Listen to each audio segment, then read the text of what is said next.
11월 거래량이 관심이 굉장히 많죠. 11월 대책이 발표가 되고 어떻게 됐을까? 여전히 시장은 굉장히 불안정한 상황이다. 왜곡이 굉장히 심하다. 11월 대책이 발표돼서 강력하게 했음에도 불구하고 거래량을 줄이는 데는 성공했습니다만 가격까지 내리는 데는 실패했고, 풍선 효과를 차단하려고 서울 전역과 경기도 12곳을 묶었습니다만 노도강이나 금강구 지역들은 강력한 반발을 하면서 여전히 논란 중. 부동산 규제 정책으로 집값을 잡는다, 주택시장이 안정이 된다는 건 역사적으로 없었던 얘기고요. 노태우 정부는 너무 먼 옛날이니까. 우리가 익히 알고 있는 내용을 또 재탕을 한다? 그래서 뭐 몇만 원 이런 식으로 나오면 실패할 것 같습니다.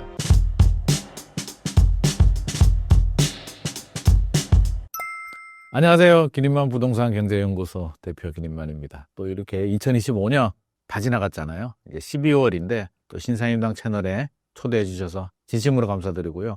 굉장히 중요한 시기인 것 같습니다. 오늘 제가 전해드리는 내용이 조금이나마 또 2026년을 준비하는데 도움이 되셨으면 좋겠습니다.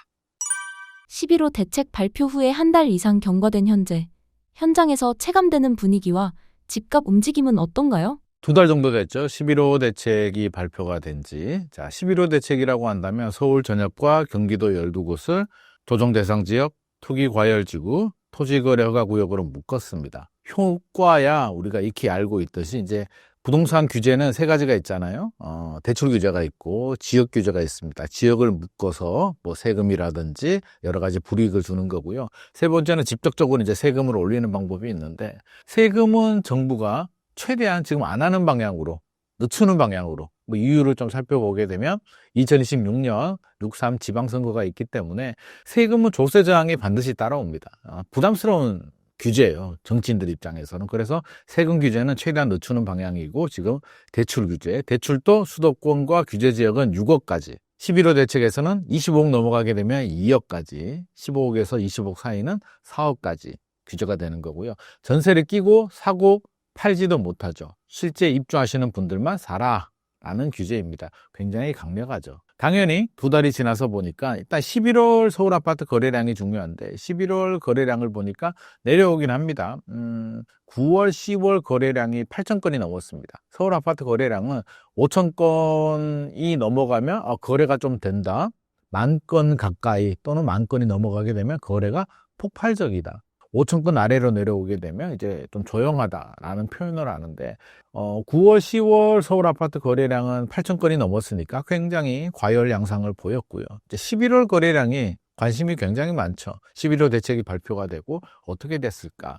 물론 실거래 신고를 하다 보니까 30일 기간 때문에 시간이 좀 오래 걸립니다. 11월 거래량은 12월 30일이 돼야 최종적으로 집계가 끝나는데, 지금 12월 이제 한 중간 정도 됐단 말이에요. 지금 상황에서 보게 되면 아마 한 2,600건 정도 나오고 있는데, 남은 기간이 있으니까 보게 되면 한 3,500건에서 4,000건 사이 정도 나올 것 같습니다. 그러면 거래량이 줄어들었죠. 8,000 몇백 건에서 한 3,500건까지 줄어들었으니까 한 반토막 이상 거래량이 많이 줄어들었다. 이게 뭐 대책의 효과라면 효과라고 할 수도 있는데, 일각에서는 또 그런 얘기를 합니다. 자, 거래량은 줄어들었는데 가격은 안 떨어졌잖아. 사실 반대가 되면 더 좋죠. 거래량은 충분히 뒷받침이 되는데 가격이 뭐 살짝 떨어지는 정도가 된다면 베스트인 것 같습니다. 근데 지금은 반대로 거래량은 줄어들었는데 오히려 신고가는 나오고 있다라는 이상한 현상들이 생기고 있는데, 거래가 줄어들게 되면 정부 입장에서는 세수도 줄게 되고, 우리가 아파트 거래를 한다는 얘기는 뭐 중개보수도 주고 이삿짐도 왔다 갔다 하고 또 가전제품도 바꾸고 가구도 바꾸고 인테리어도 하고 여러 가지 경제에 많은 영향을 주는 게 거래량인데, 이 거래량이 줄었다는 얘기는 우리 내수경제 측면에서는 바람직하지는 않습니다. 근데 가격은 또 오히려 신고가가 나오네요. 최근에 잠실에 미성 프로보 아파트 재건축한 르엘이라는 아파트가 있습니다. 잠실 르엘, 롯데타워 옆에 신축 아파트인데, 전용 84, 우리가 일반적으로 말하는 34평 아파트가 48억에 거래가 됐다. 와, 저도 그 소식을 듣고요. 와, 이게 말이 되는가? 아무리 강남 3구라도 48억은 좀 너무한 거 아닌가? 4층이 40억 거래까지는 제가 얘기 들어봤는데, 그래서 현장에 달려가니까 아직 뭐 실거래가 뜨지는 않았으니까 공식적으로 확인하기는 어려운데 소문이 쫙 돌았더라고요. 아니땐 꿀뚝에 연기가 나지는 않을 것 같고 아마 토지가 들어갔을 것 같은데 토지거래 허가가 들어갔다는 얘기죠.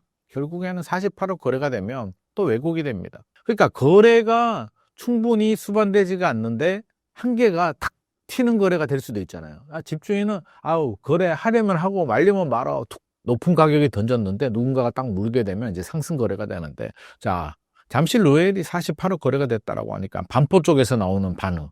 우리가 저평가네. 야, 제가 48억이면 우리가 50몇 억, 60억 하는데 우리가 더 올라야 되는 거 아니야? 엘스 리센츠 같은 경우도 우리는 잠실동이고 저기는 신천동인데, 야, 이거 차이가 너무 나는 거 아니야? 지금 이런 반응들이 나오고 있기 때문에 여전히 시장은 굉장히 불안정한 상황이다. 왜곡이 굉장히 심하다. 11호 대책이 발표돼서 강력하게 했음에도 불구하고 거래량을 줄이는 데는 성공했습니다만 가격까지 내리는 데는 실패했고, 풍선 효과를 차단하려고 서울 전역과 경기도 12곳을 묶었습니다만 노도강이나 금강구 지역들은 강력한 반발을 하면서 여전히 논란 중.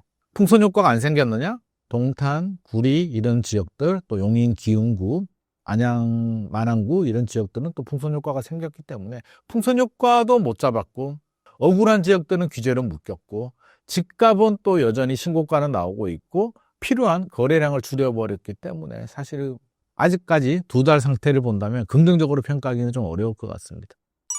정부 규제가 오히려 집값을 올린다는 규제의 역설이 이번에도 적용되고 있나요? 실질적으로 그렇고요. 뭐 역설적으로 말하면 정부 규제로 집값이 하향 안정이 되고, 이 안정이 일시적인 조정이 아니라 하향 안정이 지속적으로 주택시장 안정을 찾은 적이 있었나요? 기억 안 나시잖아요. 없었습니다. 유일하게 있었다면 멀리 옛날로 돌아가서 노태우 정부 시절 1기 신도시 200만 호 건설하고 강력한 규제를 했기 때문에 그때는 한 7년 정도 주택시장이 안정이 됐는데, 지금 노태우 정부 얘기하면 야, 그게 언제야? 기억도 못하냐. 88 올림픽 할 때거든요. 그러니까 역사책에 나오는, 우리 딸한테 물어보니까 그 역사책에서 봤다고 하더라고요. 88 올림픽이. 경기 사이클, 검색식, 타점 로직 이 세 가지를 하나로 합쳐서 평생 써먹는 투자법으로 만들었습니다. 선착순으로 모집하니 서둘러 신청해주세요. 그러니까 먼 과거 얘기예요. 그래서 최근에 기억하는 분들은, 젊은 분들은 아마 문재인 정부부터 기억을 할 거고요. 40대들은 아마 노무현 정부부터 아마 기억을 하실 겁니다. 그래서 노무현 정부부터 우리가 생각을 해보면 한 20년 정도 생각을 해보면은요, 집값이 3번 떨어졌거든요. 20년 동안. 언제 떨어졌냐면 글로벌 금융위기 때 땅. 2011년, 13년도 박근혜 정부 때 2차 하락이 있었거든요. 땅. 그리고 최근에 2022년 하반기, 2023년 초 상반기에 미국이 기준금리를 미친 듯이 올리면서 땅 3번이 떨어졌는데 3번 다 부동산 규제 정책으로 떨어지진 않았죠. 글로벌 금융위기, 미국의 기준금리, 다 미국에서 온 충격으로 불확실성이 커지면서 집값이 일시적으로 떨어졌습니다. 그렇게 바라본다면 부동산 규제 정책으로 집값을 잡는다, 주택시장이 안정이 된다는 건 역사적으로 없었던 얘기고요. 노태우 정부는 너무 먼 옛날이니까. 그렇게 바라보면 브레이크 역할 정도는 급등하니까 브레이크 역할 정도는 할 수는 있어도 근본적인 해결책이 되기는 어렵다라고 생각을 합니다. 최근에 이재명 대통령께서도 그런 말씀을 하셨잖아요. 야, 이게 제가 욕을 많이 먹고 있습니다. 충남 도민들 만나서 그런 얘기를 했습니다. 구조적인 문제입니다. 서울 집중화 문제. 서울은 수요 과잉인데 공급이 부족하기 때문에 아무리 머리를 써도 이거 쉽지 않을 것 같습니다. 결국에는 지방 경쟁력을 강화해야 됩니다. 라는 말씀을 하셨습니다. 결국에는 이게 정책 몇 개로 쉽게 해결될 문제는 아니라는 걸 대통령께서도 인정을 한 것 같습니다. 규제에 따른 풍선 효과가 항상 이슈가 되어 왔는데 이번에는 풍선 효과가 어떻게 적용되고 있나요? 일단 풍선 효과가 생긴 지역들은 규제가 묶이지 않은 지역들이 이제 첫 번째 생깁니다. 동탄 같은 경우는 11호 대책이 발표되고 거의 한 달 반 만에 한 1억 5천에서 2억 정도 올랐습니다. 물론 동탄의 모든 아파트가 다 2억이 올랐냐? 그건 아니고 거기서 좋은 지역들, 지하철역과 롯데백화점 주변에 인기 있는 아파트들이 그렇게 올랐고요. 동탄도 물량이 많고 지역이 넓기 때문에 그 지역 안에서도 양극화는 여전히 발생을 하고 있습니다. 그럼에도 불구하고 11호 대책의 최대 수혜지라고 한다면 아마 동탄 신도시가 꼽힐 것 같고요. 두 번째로 구리입니다. 특징이 있는데 동탄 같은 경우는 광교 신도시가 묶였거든요. 흐름이 내려온단 말이에요. 경부추금, 강남에서 시작을 해서 잠실, 판교, 분당, 용인수지, 광교, 동탄 이렇게 쭉 내려오는데 광교까지 왔어요. 그럼 시장의 수요자들은 어떻게 생각을 할까요? 야, 조만간에 동탄 또 오겠다라는 예측을 충분히 할 수는 있죠. 광교는 전세 끼고 사고 팔지도 못하고 LTV 대출 규제는 70에서 40%로 줄었습니다. 동탄은 아직 살아있잖아요. 그러니까 불안한 수요자들이 야, 늦기 전에 동탄이라도 사야겠다라고 해서 동탄 가격이 많이 올랐고요. 구리 같은 경우는 인근에 하남시가 묶였습니다. 하남시가 묶이고 서울은 전역이 다 묶였기 때문에 남아있는 구리하고 남양주 일부 지역들은 여전히 또 투자 수요들이 유입이 되면서 왜 전세 끼고 사고 팔 수가 있으니까 대출이 나오니까 실거주 하시는 분들은 대출을 받아서 사고 굳이 실거주 안 해도 되는 분들은 세입자의 전세금을 받아서 살 수 있는 지역이기 때문에 구리도 많이 올랐습니다. 그리고 광교신도시 옆에 용인 기흥구도 그 흥덕지구라고 있거든요. 거기도 안 오르다가 11호 발표되고 좀 움직임이 좀 활발하게 진행이 됐습니다. 그러니까 이렇게 주변 지역들, 규제가 묶이지 않은 지역들이 풍선 효과가 나왔고요. 또 하나는 규제 지역으로 묶였음에도 불구하고 대출 규제가 이제 15억으로 커트라인이 만들어지다 보니 15억 아래는 6억, 15억 넘어가게 되면 4억, 20억 넘어가게 되면 2억까지만 나오니까 15억 아래 신축 아파트들이 좀 강세를 보이고 있어요. 의왕시 같은 경우는 규제 지역으로 묶이긴 했었는데 15억 아래 신축 아파트를 살 수 있는 지역이 근처에 많지 않거든요. 그러다 보니까 뭐 13억 얼마 하던 아파트가 호가가 한 5천만 원 정도 오른 것 같습니다. 그래서 이렇게 다양하게 풍선 효과가 나오고 있고요. 자, 여기서 한 단계 더 나가서 우리가 학습 효과라는 게 있으니까 정부가 아무리 봐도 동탄하고 구리하고 묶어야 될 것 같아. 규제는 묶습니다. 그러면 가만히 있을까요? 시장 수요자들은 또 움직입니다. 그래서 저는 기존의 패턴대로 규제를 한다면 결국에는 번지고 번져서 동쪽에서 서쪽으로 갑니다. 그래서 송도라든지 뭐 금단이라든지 청라 또 이런 신도시 위주로 아무래도 좀 강세를 보일 가능성이 있습니다. 이걸 이제 키 맞추기라고 하는데 기준점이 올라갔거든요. 집값은 아주 특수한 그런 상황, 그런 시장이 아니면 천정부지 계속 올라가지 않습니다. 시장에서는 뭐라 그럴까요? 이게 시장의 메커니즘이 있잖아요. 야, 어느 정도 올라가면 야, 내가 이 돈 주고 사야 돼? 라는 생각을 하잖아요. 그러니까 강남의 원베일리, 반포의 원베일리도 상반기에 한강뷰가 나오는 게 전용 84가 72억 거래가 됐다라고 하는데 그 후에 마포, 성동 막 집값 오르고 627, 11호 나올 때도 원베일리가 72억 이상 거래된 거 안 나왔잖아요. 생각을 합니다. 시장에 돈 있는 사람들도 굳이 내가 72억 주고 살 필요가 없다라고 지금은 생각을 하고 있는 겁니다. 그러니까 기준점이 올라가니까 덜 올랐는 곳들이 이제 따라서 올라가기 때문에 키 맞추기 현상들은 아마 2026년에도 좀 활발히 발생하지 않을까 생각을 하고 있습니다. 정부가 쓸 수 있는 남은 카드는 무엇인가요? 고민이죠.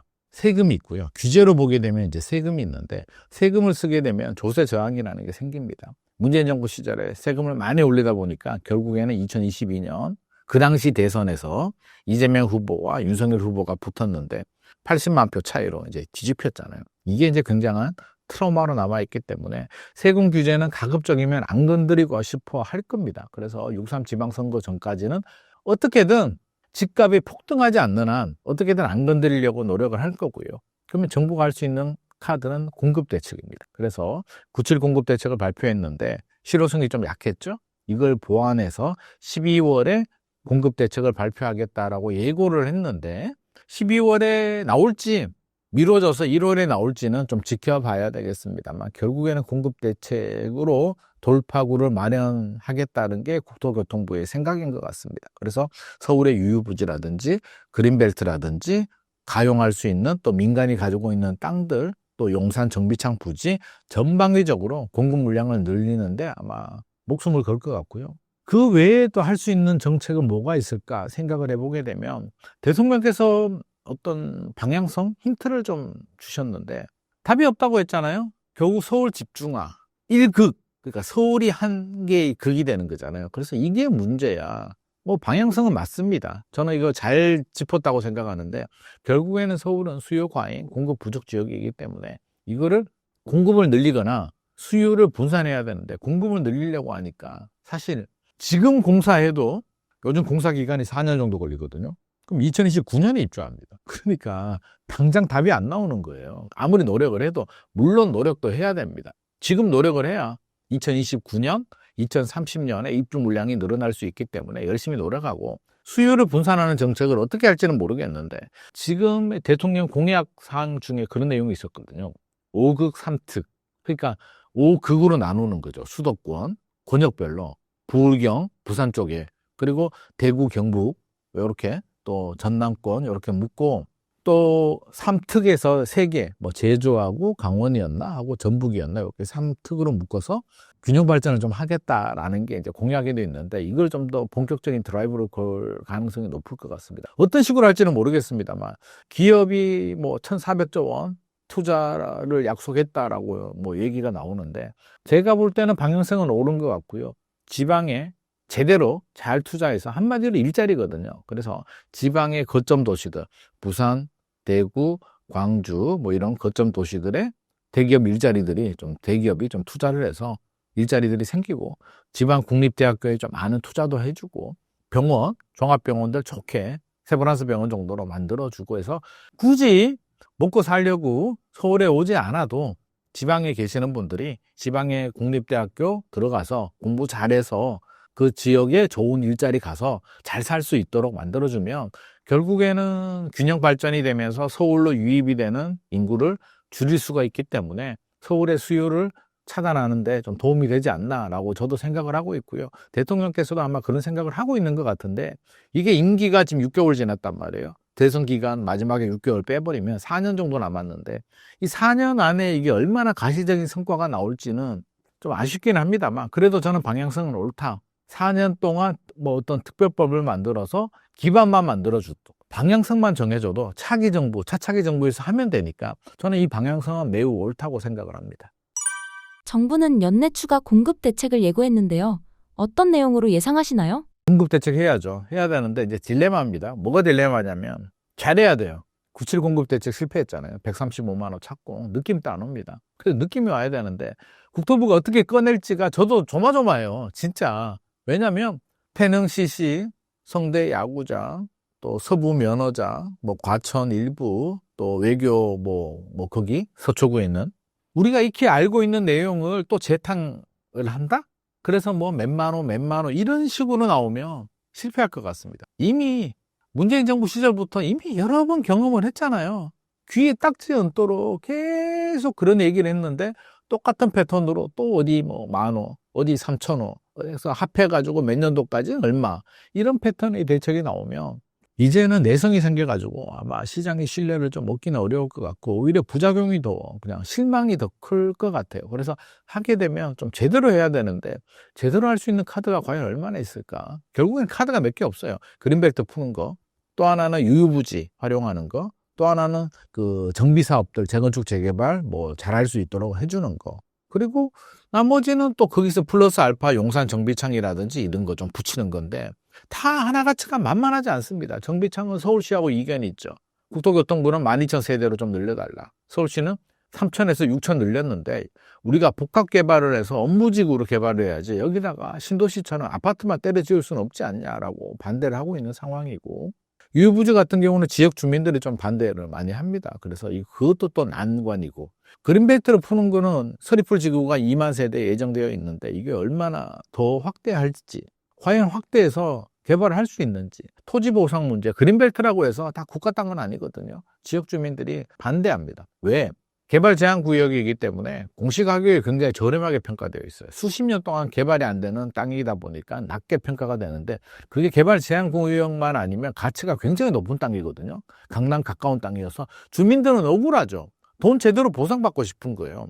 개발 제한 구역만 아니면 평당 1,000만 원 이상도 받을 수 있는 땅인데, 공시가격이 예를 들어서 100만 원이다. 그러면 난 1,000만 원 받고 싶은데, 정부가 공시가격이 평당 100만 원이면 1,000만 원 주겠습니까? 예산인데. 그렇게 못 주거든요. 그러니까 주민들끼리 하고 대립, 주민들은 아마 소송할걸요?